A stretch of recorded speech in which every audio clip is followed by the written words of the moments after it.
Right. Smart. Well, people What's are behind rolling you? in. Plants. Just plants Just everywhere. plants. Just here are 20 Latin names for all the plants. That is not gonna happen, y'all. Okay. Okay. All right. People are filing in. We are seeing people come in. Hello, everyone. Welcome to this Thursday. If you're in the US Pacific time, it's 4 p.m. We have chat open. We have Q&A open. So please, if you have questions throughout, use the Q&A and the chat. We're so happy to have you. I'm so excited to introduce you to Lucretia. Let me just say this about this panel. Of all the panels, this one was like instant signups. I saw instant like whoosh, and I think there's a reason for that. One, maybe some of us murdered a lot of plants over the pandemic. It's okay. Okay. Two, plants are our friends. Plants are good people. I prize plants sometimes above other human beings. I like plants a lot. All right. Well, it looks like things are starting to settle in here. Hello, it's Charlie. It is a lovely Thursday where I am. I'm hoping it is a lovely Thursday or Friday where you are. I'm excited to introduce Lucretia. I've known Lucretia now for closing in on a decade, maybe almost like 6, 8 years. You know what, Charlie? It might be more than that. Okay, we're just gonna leave that right out. We're gonna call it a decade, though. We'll say a decade. We were in elementary school at the time, yes. And Lucretia, I could introduce you like a sort of Carson Daly on Total Request Live, but I'm not going to do that to you. I'm just going to I want you to introduce yourself, but I will say that like Lucretia is someone that you all should be following on social media and on TikTok. And you are just a beacon of light, whether you're sitting in the shade sipping tea or you're like radiating amazingness. Why don't you introduce yourself to everybody here? All right. I am so excited to be doing this. Anytime I can talk about plants, that's a good thing. And I want you all to know this is a safe space. I have killed a lot of plants. But today, we are all going to release that pain of I can't raise plants. It's not you, but we'll get to that later. So I am Lucretia. I also answer to Lou, so that people don't tear up my name and everything. If you have heard of Lucretia Borgia, apparently that's where my mother got my name from. But of course, it's not spelled like Lucretia, which usually has a TIA at the end. And my mother didn't catch the last 3 letters, hence I have CER at the end of my name. But I'm an artist, I'm a multi-passionate person. I love doing all the things. I get bored easily. I'm a Capricorn sun, Aquarius moon, and rising. So there's a lot of Saturn in my chart, but there's also a lot of Sagittarius in my chart too. And but I feel Leos deeply when it's Leo season, even though there's not that much Leo in my chart. I tell stories and tangents, but I always come back full circle. So that may happen here. You may experience that, but I want y'all to know that just follow along, just follow the story. It's going to be a beautiful view. I'm gonna always bring it back full circle, but sometimes the tangents are where you get the secret sauce and the fun. So that's me in a nutshell. And I'm excited to talk with you about plants and just helping you to jungle the fuck out of your space, and doing what we got to do. So it's going to be fun.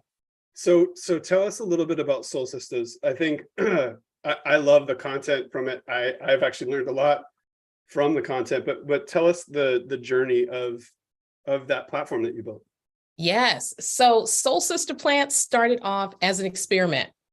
Strictly an experiment. I've been doing social media for years, marketing. I have a background in graphic design, marketing, photography, social media, writing, public speaking. So I was working for a company that was focused on building an app for RV users.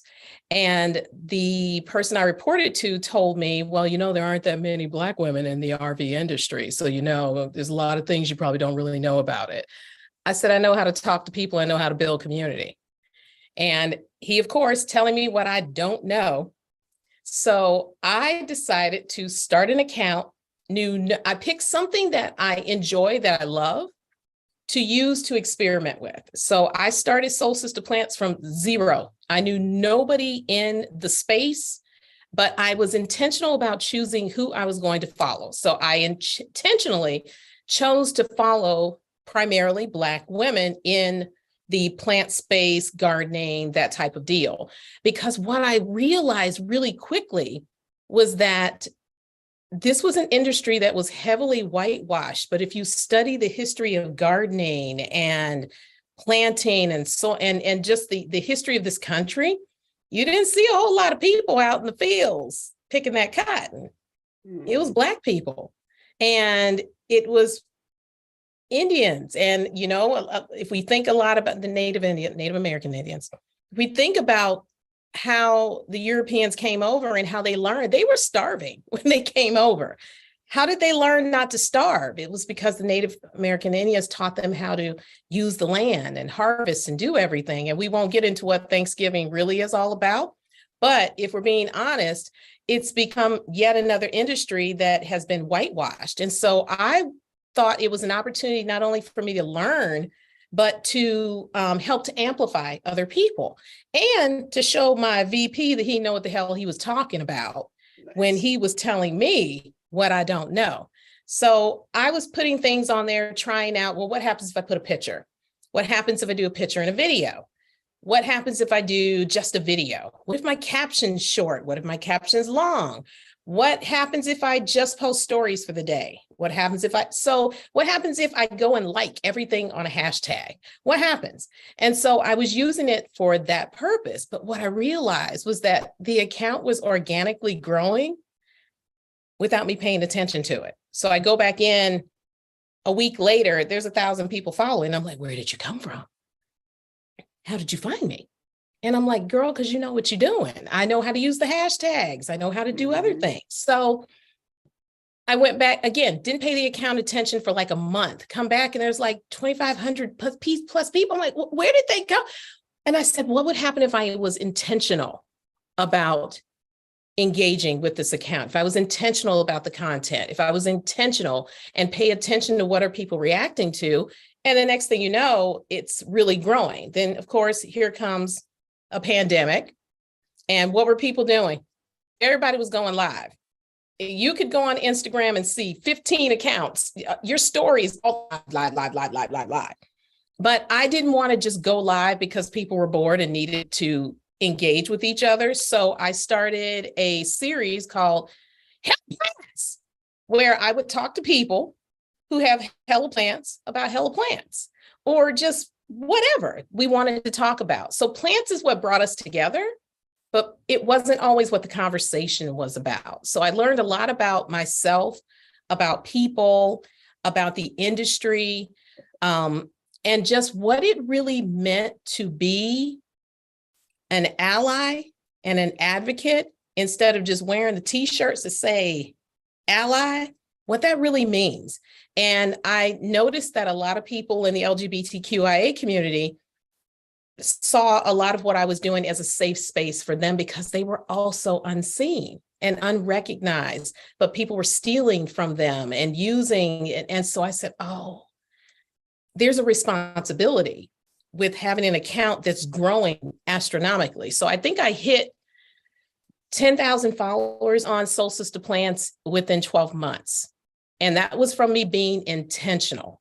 And intentionality meant getting up in the morning and there would be 50 DMs and I would respond to every single message. I did that for well over 3-4 months. So it was just very intentional in using it. And so the account grew into a community, which then in turn, I started hosting plant swaps because I believe everybody should have a plant.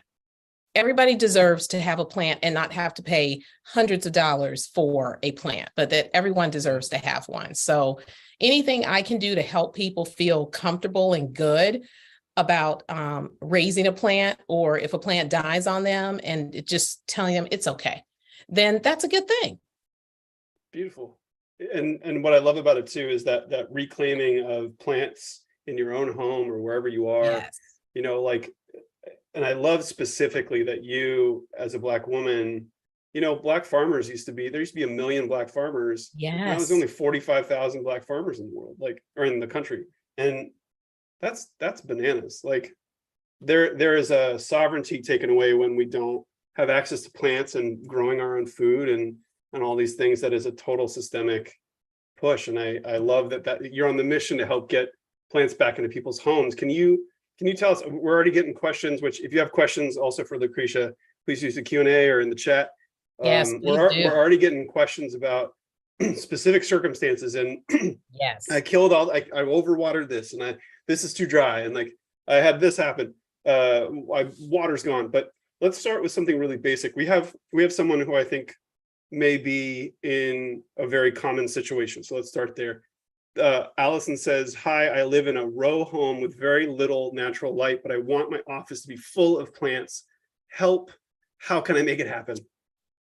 Okay, so this is perfect.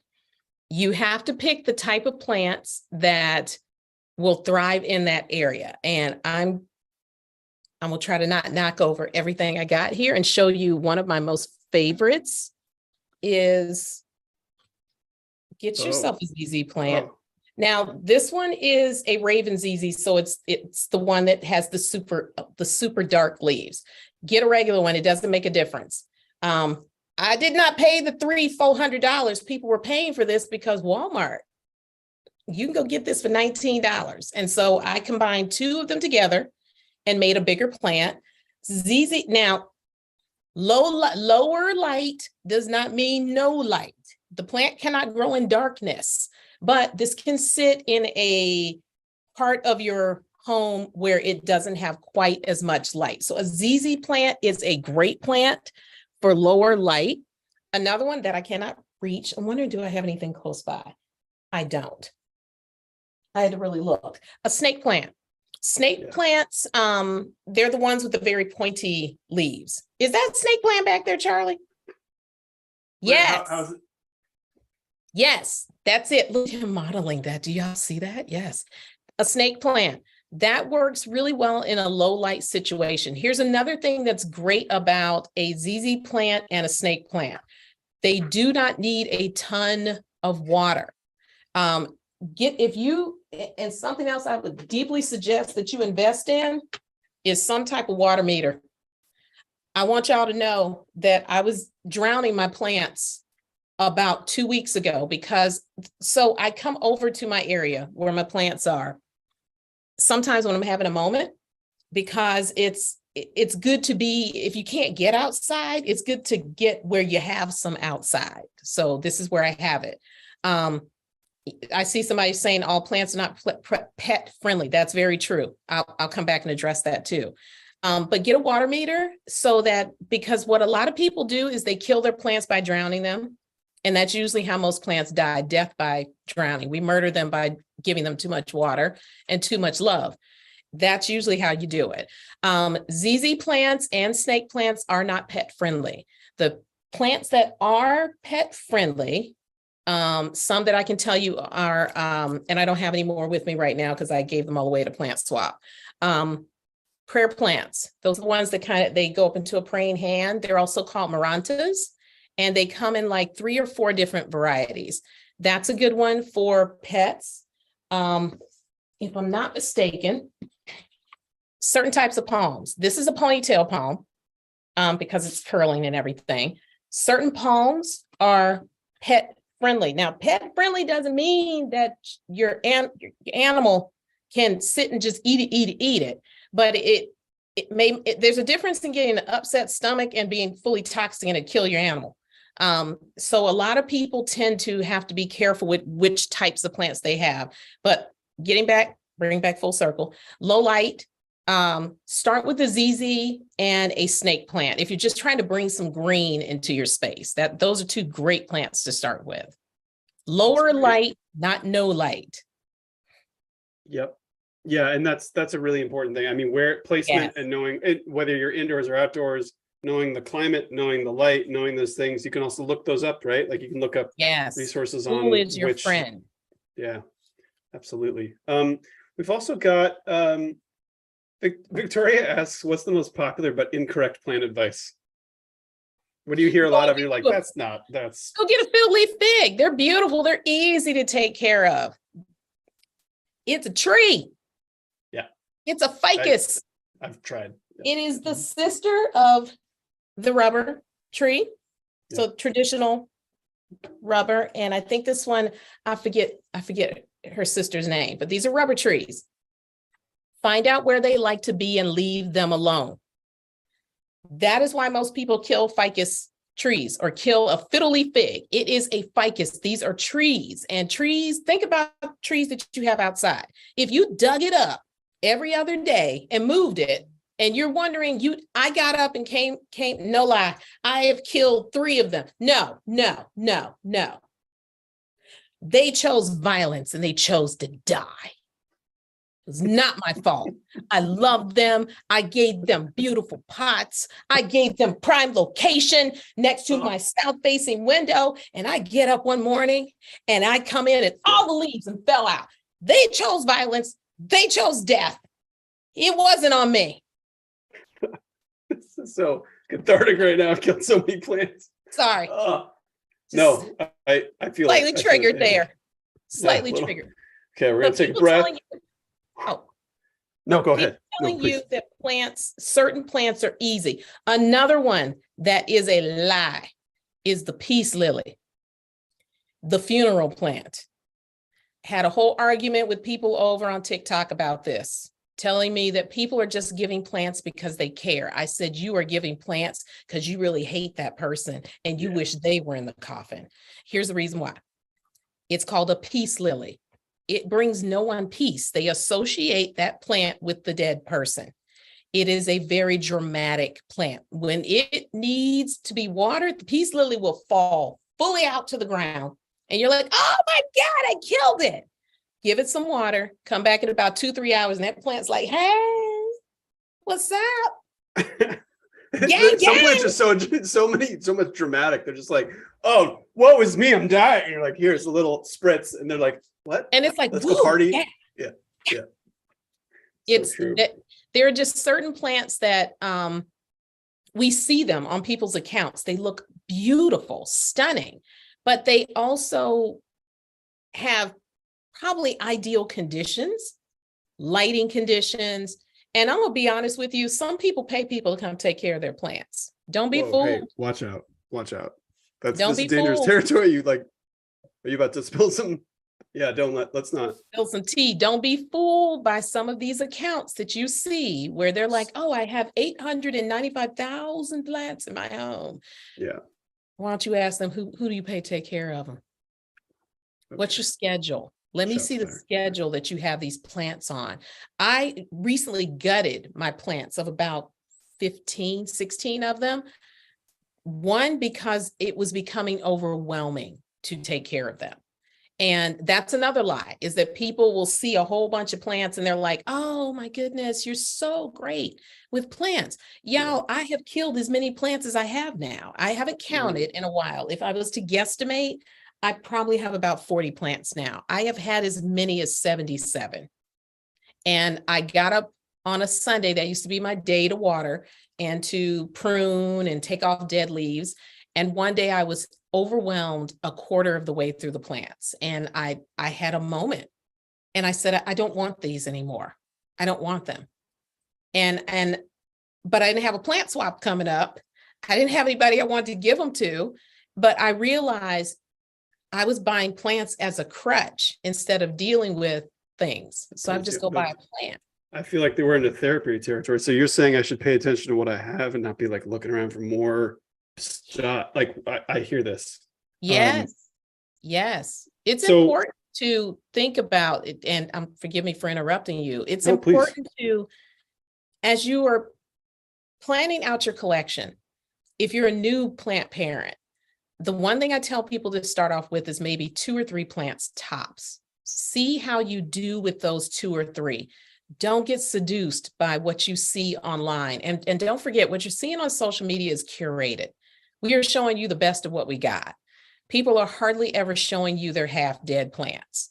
And so they're showing you the best of what they have. So don't feel like you are missing out and then you become overwhelmed, or now you find yourself paying that $100 for a plant. There ain't nothing like watching a $100 plant die.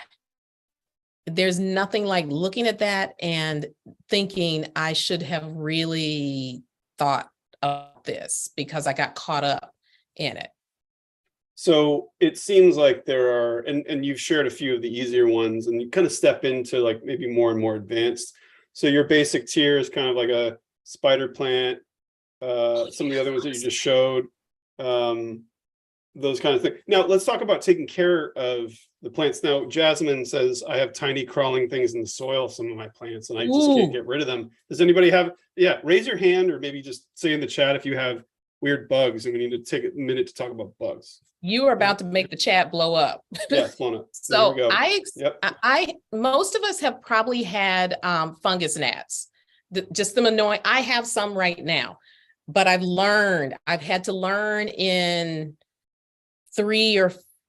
probably about a good 3-4 years of a lot of plants dying, or and all of my plants are really close together. Like if you're looking at this shelf, yes, there is a Lego bird of paradise back there, but looking here, this is probably, that's what, 6 plants right there. Then I've got the propagation station up there, and down here there's approximately 6 or 7 plants, but most of my plants sit in front of this, my one good window, and with south facing window, and I have some plants over here and a spider plant over there and a couple hanging on the wall.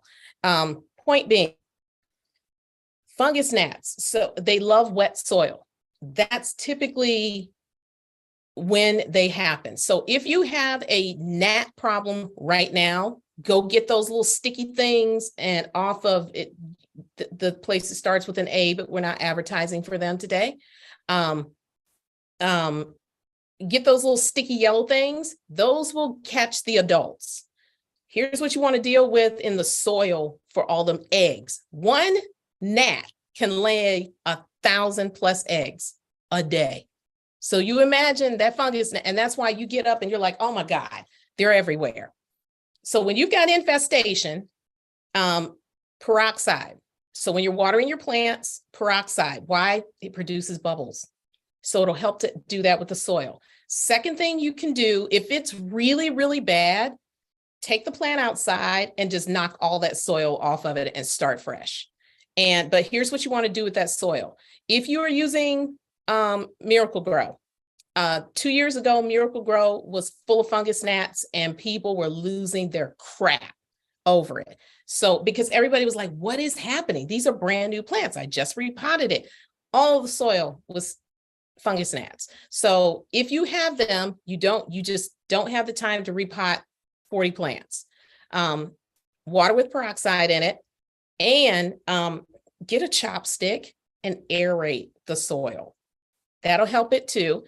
Get this, I'm telling you, this, get you a water meter. I don't care what kind you get. This was a lifesaver for me. I have like 2 different ones that I can just stick in and it'll tell me if it's too wet. If the soil is too wet, you need to dry it out. Another thing that you can do is bottom water your plants so that the top inch or 2 stays dry, because really all you're trying to do is get the water to the roots. So bottom water those plants, take them, sit them in a dish of water. I just pour it and I will water from that and let it absorb it in there. Another thing you can do is you can amend your soil.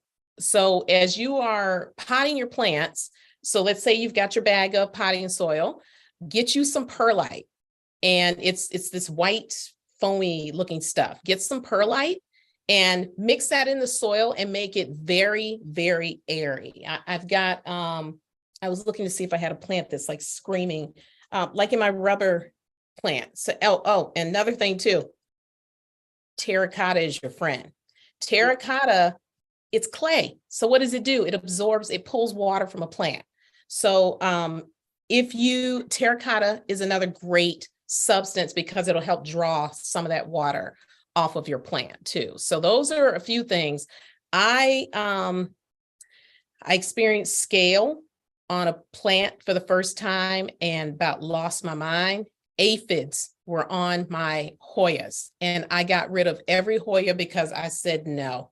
All I could think was all my Hoyas were close together, but I kept thinking about all of the how it could, I mean, I have a lot of plants. And now you think about that one plant infesting all of the other ones. So, but I can tell you that with the aphids, if you don't want to throw your plants away like I did, I was hot, upset. I've never been so angry because I did everything I could to build this ecosystem.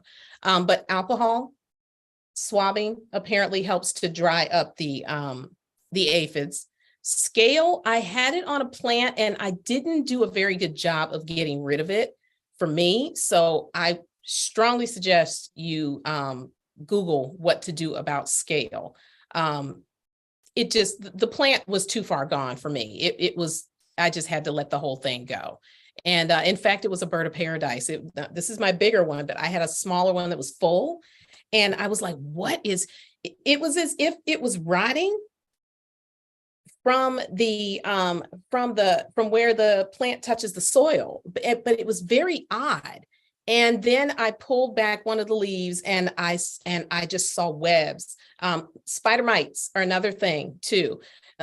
Moisture is usually one of your biggest issues with your plants. So if you are running a humidifier, you've got to have air circulating also in that room. So if you are running a humidifier all day, think about what you're doing. You're adding moisture into the air and the air is getting drier right now. So this is probably not a great time for some of our pests, but when it's running into spring, summer, you're running those humidifiers, you still need to be circulating air. Remember, most of these plants are tropical, so you want to mimic how it would be out in the wild. There would be wind in addition to the rain. So kind of think about that too. Yeah, and also I love the chat right now. Like we're all sharing information. This is what's so beautiful about the gardening and farming communities is like everybody's on the same team. We're all just trying to figure it out. So love the additions, love the clarifications, love the support you're showing here in the chat. I think, we're all at different points. So it's always like, how do you help someone who has a specific problem versus someone who's just starting out? But I know, so we've talked about basic plants and we've talked about bugs for a minute, but I know in some of these other areas, and I've been looking into this too, like obviously doing more indigenous species, but also drought tolerant and also just using less water because California is just droughtacular. So Martha asks, how do you not overwater succulents? Is there a good online guide to like the houseplants and succulents and things like that? Did you say her name was Martha? Her name is Martha, yes. Martha, girl, I can't keep a succulent to save my life. I can't. I love them so much deeply in my heart and my soul. And I have no succulents right now because I kill them. I'm like, I had them in terracotta pots. I had them, I'm not watering too much. I'm using my water meter. They are sitting right next to the south facing window getting, I've got a couple of cactus and my daughter's cactus. So I'm like, you're getting just as much sun as the cactus are getting. And I just, that and ferns, me and ferns. Ferns are the fuckboy of the plant world. I just had to say it like it is. They are. That's going to be a tangent moment. So I'll come back. But a succulent, I love everything about a succulent because there's so many of them. But man, I can't keep them alive. I just have not mastered that particular plant. Now, do I want to? Yes. And I know some people who do it really well. I think the thing about succulents, though, is I believe that they really need to have an ideal environment for them to thrive. And so obviously a lot of people in California, succulents are probably perfect. They don't require a ton of water because their leaves hold most of the water. What do most people do? They overwater them. Oh, it's dry. It needs it. It probably really doesn't unless it's getting a ton of sun. Then it's drying out. But if you've got succulents in the house, you probably really don't need to water it until it has fully dried out. A lot of cactus are like that, where they need to dry fully out before they need to be watered. So I they're a feel little like like a toxic relationship, right? They're like a little like they want to be mistreated a little bit, and you're like, oh, but I don't want to do that. And they're like, but I like it. And you're yes, like, well, okay. And then yes. just thrive off of being neglect. They do, but and it's funny because it's when you start paying them attention, and that's when mine would go mushy. And I'm like, oh, well, let me give it just a, well, does it need to be sprayed? Does it need? And I just, so what I have learned is that they, in my home, they really didn't like to be around the plants that needed the humidity. They didn't need it like that. They wanted more of a drier situation, and I just didn't have that for it. But it needs more light than like the ZZ plant or the snake plant. Right. So yeah, I've had a hard time with those, but I love them.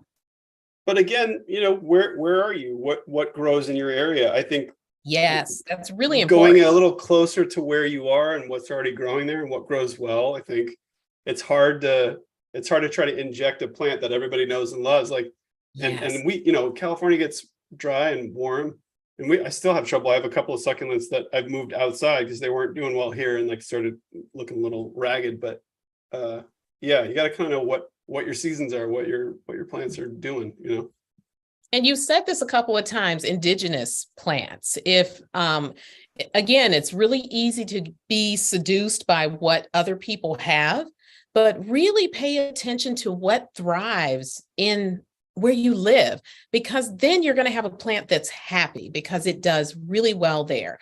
I have a friend who lives in Florida, and she has all kinds of amazing trees growing in her backyard. Fruit, citrus trees, very tropical, exotic fruits and things. And then people will go buy these trees, call her from Arizona. I don't know why I'm not getting oranges. She's like, you're in Arizona. Oranges in Arizona when you're baking the trees at 195,000 degrees. But she's very strict on check the zone of that tree. Trees need to be treated a certain way. So this is maybe what you're encountering with some of your plants, is that they just can't thrive in your particular zone. And if you're not getting good things with house plants, y'all think about growing a garden outside. Yeah. Seriously, with indigenous things that are native to where you are. And it could just be that outside is where you get down instead of indoor plants. It's true. And if you have the resources to try to like create climates and create temperatures and humidities, like good for you. Good. Like there's a lot of really cool products now that are like basically tents that you can buy to create those kinds of environments and stuff like that. But I don't mess. I'm going to go grab something to show off. I found an artisan who created a cool thing out of succulents. I'm going to show you in a second, but just to show off. And again, I bought this from someone who's a genius. Like, this is an artist who creates living art. But somebody has a question, and I know there's some native stuff now in the iPhone that I just found out about like a couple of weeks ago that can identify plants. But is there an app you like for identifying and caring for plants? I know there's some new stuff there. Yes, I don't use an app. In fact, I found the best tool is to use the Google, what is it called? Google Lens. Google Lens. It's the G that says Google up under it. And what I love about Google Lens is it's got a little camera icon on it. You hit the search with your camera, take a picture of the plant, and it almost always will nail that plant for you. Here's the reason why Google Lens works really well. It's Google. Google is a search engine, and most of these plant apps, and I'm not saying that they are bad, they are not. There are a lot of really good ones where you can set your plants up on schedules. But if I don't have to pay for Google Lens, I'm gonna do Google Lens. And I can find, typically, I've rarely not found what I've needed in a plant. We'll go to a plant store in a minute and be like, I've also learned that every plant store doesn't necessarily know what they're selling you either. So you may see a plant and it's marked one way and you're like, and I had an Audrey ficus, but it was mismarked as another type of fiddle leaf plant. And I'm like, that is not a fiddle leaf fig. And I took a picture of it and said, oh, I didn't know there are 3 different types of ficus that are sisters to the Audrey ficus. And so that those plants required a different type of attention. Obviously, you don't see Audrey here because she died. She's a tree. And that was my first big plant tree, and it was a topiary. So they had trained it to where they had cut off all the branches and all of the leaves are up at the top.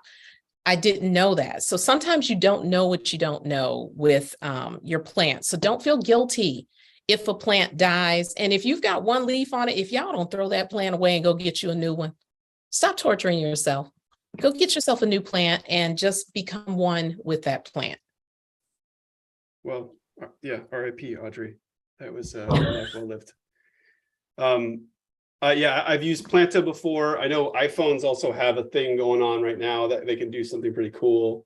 This is that in a pumpkin? It's in a gourd in a pumpkin right now. Shut up. I saw this. I'm trying to support like our local nurseries and florists, and also going to the East Bay right next where my sister lives over in Oakland. And there are people doing, I mean, look at this like other planet.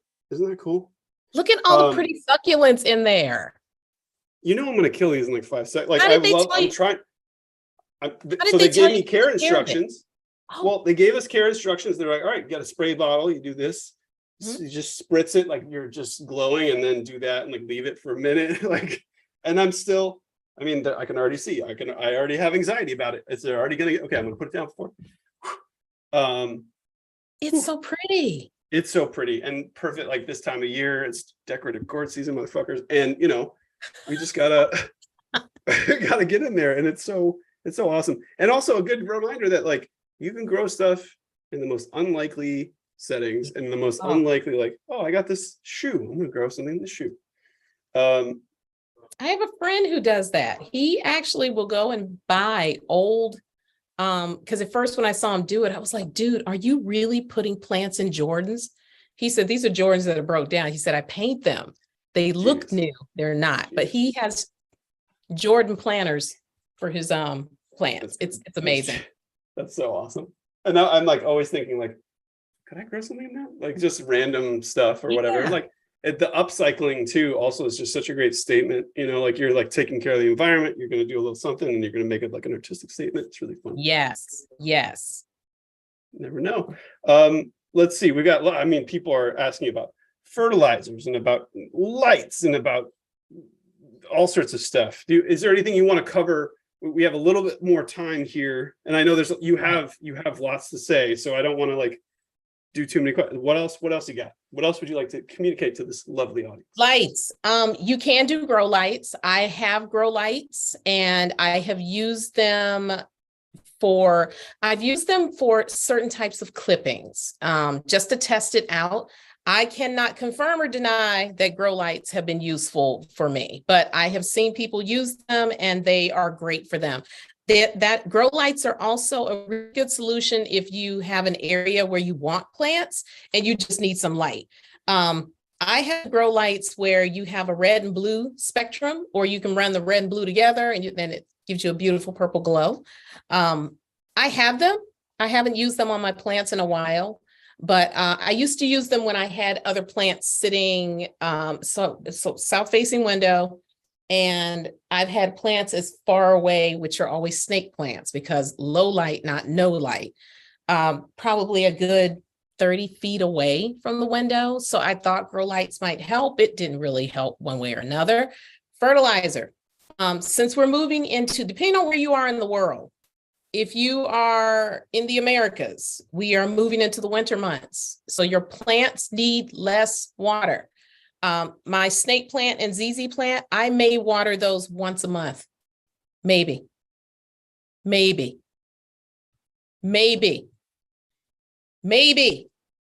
So if you don't bother watering it for 4 weeks, it's okay.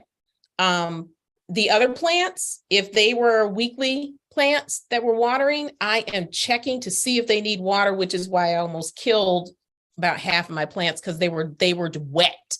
It wasn't moist, they were wet. The meter was going to 10, and I was concerned that my plants would have root rot. That's how much water I was putting in them. So as you're thinking about fertilizing, so I would not fertilize at all in the winter months. You would probably want to fertilize definitely in the when you see new growth.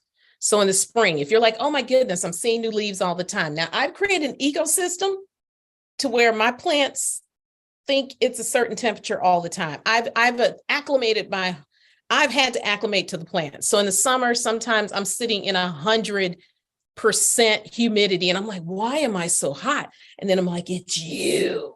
It's all of you. That's why I'm so hot. And they're over here going, yes, 100% humidity. Oh my God. They are loving it. Loving it. So, but fertilizing, I've used liquid and I've used the little granules that you can put, the little balls that you can put on there. Those are usually good for about 3 to 4 months. And I usually stir them into the top 1.5 inches or so of the soil. If I'm using liquid, dilute it more than you think, because people will burn their plants with fertilizer because, again, you're getting seduced. I'm telling y'all, don't be seduced by what you see and other people do with their plants. They will get seduced. And people are also only showing you the best of their plants online. So don't get seduced by, oh, I go and do this. Oh, I have a watering schedule. It's right here on this paper. And succulents. I made it. I've got succulents in a gourd. Yes. Spritzing every other day, and you know, and I'm doing these things, but that's usually it. Let me see. Fertilizer, watering, lights. What else are people asking? Well, so somebody also mentioned that the plants are pulling moisture out of the air as well. So if you're watering them and there's a lot of moisture in your where you live, that's another thing. Like, we get this massive thing of fog coming in with all this moisture in it. It's going to be watered real quick. Yes. In fact, I noticed that since we're moving, I'm in Ohio, Cincinnati, Ohio. So I've noticed I've been like, get up in the morning, what is going on? I'm like, am I sick? Is it COVID? What am I going to have around anybody? It's going to be COVID. What's going on? The humidity is low in my house. Yeah. So I have a really decent humidifier. And so when I put it on, it said my humidity was sitting at like 50.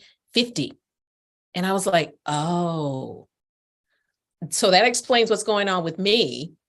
And I'm seeing the plants kind of just something was just felt a little off. And so I turned the humidifier on.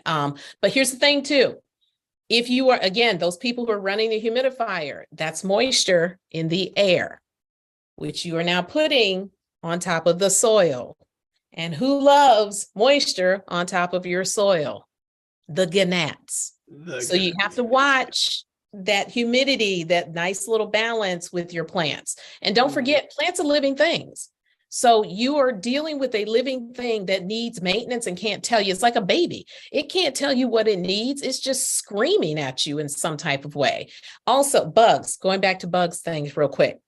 Y'all, you got to check under your leaves. We think that pests are all on the top of the leaf. That's how I found them freaking aphids. And I lost my shit. I was, what is that? You know what it was? I touched it and it was sticky and I lost it. I was so gross. I was so grossed out. I'm like that cat. Y'all seen that meme of the cat that the guy puts something up for the cat to smell and the cat always goes, That's what I felt like with them aphids. It was so gross. It was so gross. I'm sorry. It was so gross. It's so gross. It was so nasty. People, no, hold on. But also, people are asking about the fern fuckboy story. I'm just gonna. Oh my God. Okay. We're getting up on time here, and we need to get all this stuff in. So I'm just Okay. going So, back to so if you go to Soul Sister Plants, I have a highlight, Soul Sister Plants on Instagram. You can follow the 2-week death story. I have to go make sure so I can tell y'all what it says. And what's your TikTok too? Because there's 10 people just asked for that. TikTok, I'm Lucretia, so I'm at Lucretia, just my first name. And on Soul Sister Plants, I'm at Soul Sister Plants on what's this app called? Instagram. But if you look at, there is a maidenhair fern is what the highlight is called. And I'll resurrect it back in a story and tell them I was talking about it. So people told me, don't buy a fern. Don't do it. I was like, I ain't gonna do it. Then I went to a plant store, and y'all know how ferns are. That fern was, oh, y'all, it was so sexy. It was blowing and swaying and everything. And I'm like, I'm gonna do it. And but someone's like, girl, don't do it. Don't do it. I can do it. I got 35 plants at home. I can do it. So I did it. And I brought that maidenhair fern home. And listen, if you don't know what a maidenhair fern is, look that heifer up. She's sexy. Look at her. Oh, what is that?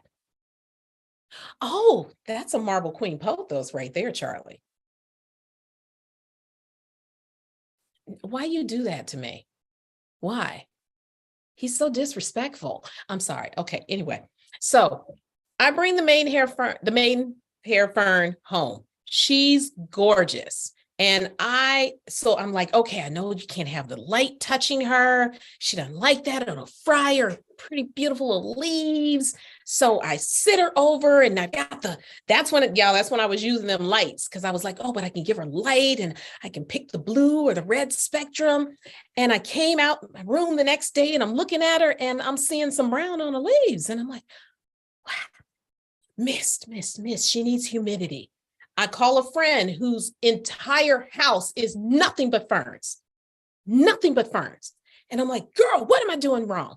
She was like, ferns, you need to treat it like a bog.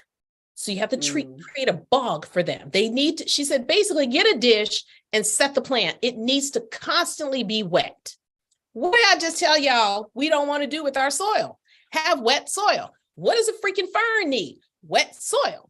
She said, you got to water it every day. I'm like, every day? She said, every day. I'm like, every day? Every day? She said, every day. You can't miss a day. So I go on ahead, and I'm watering the fern. Y'all, it was like 3 days in. I'm giving updates on this fern. It got so bad. This woman was laughing at my stories. I was doing daily stories, which is why there is now a highlight of this maidenhair fern. And this woman was laughing so hard. And she said, her husband was like, what are you laughing at? She said, this woman is killing a fern, and I'm invested in this fern. And so I watch this every day. So she sent me a message, and she said, you haven't given an update of the fern today. And she said, it's not me that's asking, my husband's asking. And so that's why I created the highlight, was for her husband. And so I went, and so I was like, y'all, it's doing okay today. I've moved it by the window. Yeah. I've moved it under my plants by the window, because I'm creating an environment similar to where you would find ferns in the forest, under a tree. And I'm misting, and this fern is giving me nothing. She is dying a slow death. And I'm like, what I got to do? So over the course of 2 weeks, and if y'all go look at the highlights, somebody shared the thing. Thank you so much, Charlie. You can see this plant get banished to my backyard. And I said, fine. You want to die? You can die out here by yourself with the squirrels and birds, because you're not going to do this and show death to the plants that are choosing life. You can die out here by yourself. And there were days that I would open up the blinds, and I'd be looking at that fern. I was like, I hate you. I hate you so much. I hate you. I loved you, and I hate you. And then what did I do 2 days later? You didn't go back out there, did you? I went back and got a different fern. Why would you do that to yourself? Yes, because it's the fuckboy of the plant world. Think about it, John. Can't Think stop. about fuckboy. Think about fuck boy or fuck What? girl, whatever you subscribe to. Think about it, y'all. You think you can change them. You think you gonna be the one. You think you gonna be the one that's gonna make them settle down. You think it every time. They are fine. They fine. They smell good. And you know, and your friends are telling you, he ain't no good for you. She ain't no good for you. She using you. And you like, I'm different. I'm different. We don't learn. Ferns and fuck boys. They're related. I'm still Lucretia, traumatized by that fern. Lucretia, you're my favorite. Don't tell anybody I told you that. This panel has been so amazing. Please go follow Lucretia on her platforms immediately. I just looked at those stories for 5 seconds. It needs to be a TV show. You need a TV deal. Somebody get on this panel. I'm ready. I'm ready. Thank you for all your wisdom. Thank you for all your just straight talk about plants. And it's so soul affirming to hear someone speak on behalf of humans regarding plants for once in our lives. Yes. Yes. And so please go follow Lucretia. We're going to also send out an email where you can find Lucretia as well, just to make sure those links are all in there too, if you don't want to go over there right now. But Lucretia on TikTok and Solstice to Plants on Instagram. Please avail yourself of following Lucretia. And I do want to tell everybody that if you have questions or if there was something here, you are more than welcome to, I do respond to people. So you are more than welcome to drop me messages or whatever. And I may voice clip you back because I get tired of typing. And apparently I taught a lot of people that they didn't know they could do that in Instagram. They were like, oh my God, you responded to me with a voice clip? I was like, yeah, because you all got to experience and see my foolishness in real life, you know, and everything. But I also, can we give a shout out and a hand clap to our interpreter here? Because she, listen, ma'am, giving you your flowers right now, literally, because you nailed this. Absolutely amazing. I'm so inspired. Thank you, Lucretia. Thank you, Tanisa. Thank you, Kristen. Thank you, Gishers. Hope you had a great time. We'll be emailing you with a copy of this video. Go follow Lucretia. You won't be disappointed. All right. Thank y'all.